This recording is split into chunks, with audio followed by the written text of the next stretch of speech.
అండి అందరము అష్ట ఐశ్వర్య ఆయురారోగ్యాలతో సుఖ సంతోషాలతో చల్లగా ఉండాలి. ఈ సంవత్సరం అంతా కూడా మంచిగా హ్యాపీగా ఎటువంటి ఇబ్బందులు లేకుండా జరిగిపోవాలని శ్రీరామచంద్రుడిని కోరుకుంటున్నాను. అలాగే ఈరోజు శ్రీరామనవమి సందర్భంగా ఒక నా మనసులో ఉన్న చిన్న మాట 2 ముక్కల్లో చెప్తానండి. ఎవరైనా సరే ప్రతి ఒక్కరు ఆడ మగ పిల్ల పెద్ద ముసలి ఎవరైనా సరే ప్రతిరోజు మార్నింగ్ లేచిన వెంటనే రామనామం శ్రీరామ రామ రమేతి రమే రామే మనోరమే సహస్రనామ తత్తుల్యం రామనామ వరాననే. నాకు స్లోగా చెప్పడం రాదు. ఎంత వీలైనంత వరకు ఎంత స్లోగా చెప్తే అంత మంచిది. 1 సారి 2 సార్లు 3 సార్లు అని కాదు, ఎన్నిసార్లైనా మనకి వీలైనంత వరకు స్మరించుకోండి. మనం పని చేసుకుంటూ, మనం ప్రత్యేకంగా ఏం పని మానుకొని చెయ్యం.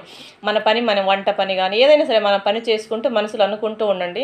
మీకు ఆ రోజు డే అంతా కూడా చాలా బాగా గడుస్తుంది అనమాట. అంతేకాదు, మీరు నిద్రపోయే ముందు కూడా రామనామం చెప్పుకుంటూ నిద్రలోకి పోండి.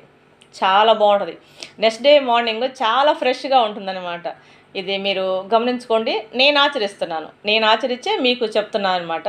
అంతేకాదు, మన లేడీస్కి ఎలా ఉంటుందంటే, ఒక చిన్న ప్రాబ్లం వచ్చినప్పుడు నలుగురికి షేర్ చేసి నలుగురికి చెప్పుకుంటే కానీ బాగుండదు. లేకపోతే మనకి ఉబ్బుద్ది పొట్ట. అలా వద్దు. ఒకరికి చెప్తే 1కి 4 అయ్యి వస్తాయి బయటికి. మనకి కూడా ఇంకొకలాగా చెప్తుంటారు వాళ్ళు. ఓదార్చడం కంటే కూడా వాళ్ళు చూపించే సానుభూతి ఇంకోలా ఉంటుంది. దానికంటే కూడా శుభ్రంగా తలుపేసుకొని ప్రశాంతంగా కూర్చొని రామనామం చెప్పుకోండి. ట్రై చేయండి. మీ మైండ్లోకి బాధ వస్తూ ఉంటుంది చదువుతూ ఉంటే, దాన్ని తొలగించండి. మళ్ళీ ట్రై చేయండి. చూడండి, చాలా బాగుంటుందండి.